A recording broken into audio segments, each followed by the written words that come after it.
This is Optimal Health Daily, episode 1682. The Diet and Training Combination.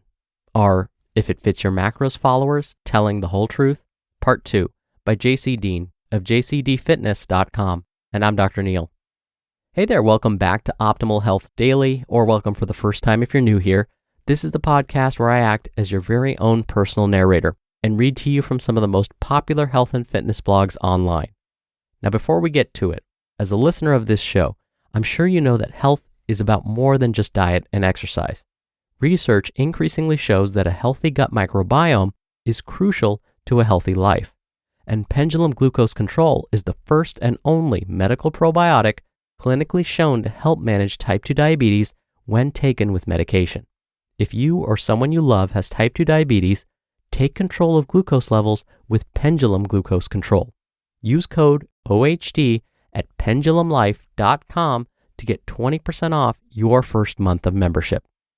Now, today's post is part 2 of a longer post.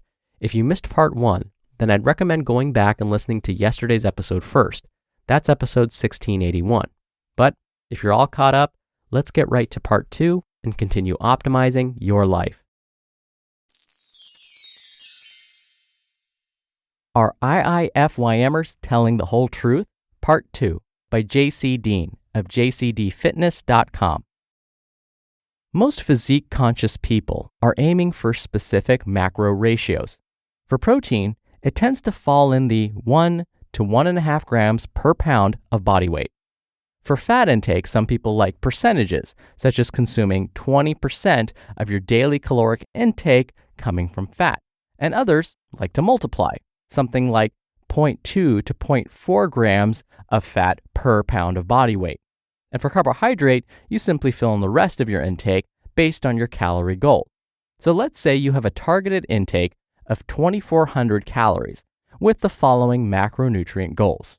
You want to consume 180 grams of protein, 305 grams of carbohydrates, and 50 grams of fat for the entire day. In order to fit that Burger King Whopper hamburger into your intake, you're going to have to sacrifice on your dietary fat intake for the other 2 to 3 meals that you're going to have the rest of the day. Your protein sources will have to be very lean, meaning lean meat, low-fat dairy, little to no eggs, or only egg whites.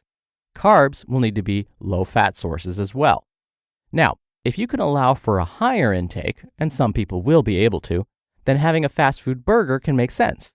But if you're on a lower intake, like dieting to lose body fat and are feeling hungry most of the time, this doesn't make much sense.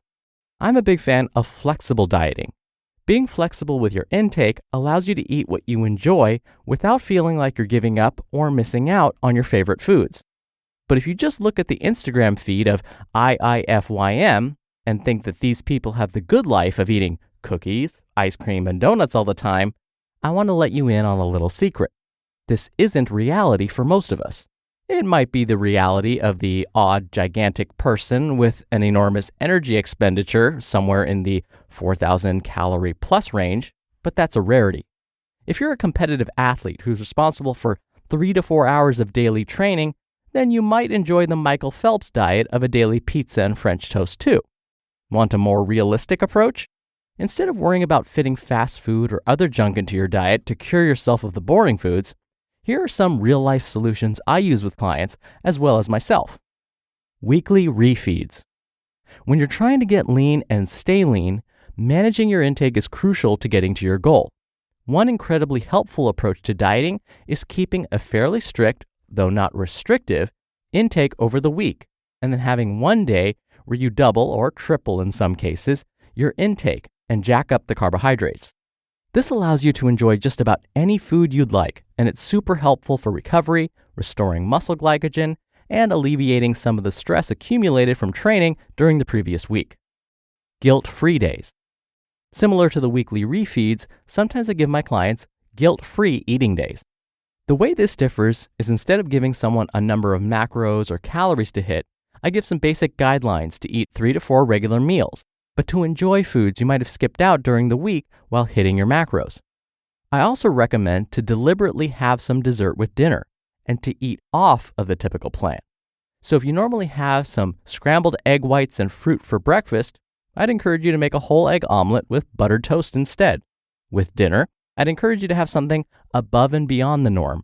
It could be a steak dinner out, or barbecuing your favorite dinner outside. The main point is to eat more than you normally do. Have your favorite foods without guilt, and just enjoy yourself as best as you can. This is especially useful for people who are trying to be perfect with every aspect of their training and diet. As a recovering perfectionist, this has been very helpful for me in the past. Calorie and carb cycling days. Another way to enjoy some of your favorite foods on the regular is to employ some carb-calorie cycling within the week around your training days. For many clients, I'll use this approach because it allows for more energy-dense foods every few days instead of once per week. So, if you find yourself wanting some Haagen-Dazs or protein pancakes more regularly, this will allow you such a luxury. Uniform eating with recipe creativity. I'm a fan of uniform eating because it fits best with my schedule and my psychological preferences. Uniform eating means eating similar foods on a regular basis. Here's how my day typically goes. Same breakfast, same lunch, same pre-post-workout meal, and a varied dinner, meat and carbs on rotation. As you can see, I'm very uniform in my eating, but that doesn't mean you have to be. My goals for my diet are to keep it very simple for adherence purposes, but mostly so I don't have to constantly be thinking about what I'm going to eat. When I make my dinner, I try to get creative with what I'm having. I'll portion out a recipe and adjust it to fit within my macros. I like doing this because it gives me the food variation I need to make sure I don't miss out on any potential micronutrients. So, the next time you scroll through the IIFYM feed, remember that this isn't the reality for 99% of people. You just listened to part 2 of the post titled, Are IIFYMers Telling the Whole Truth? By JC Deen of JCDFitness.com.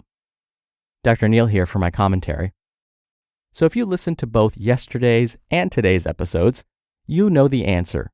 Are IIFYMers telling the whole truth? The answer would be no.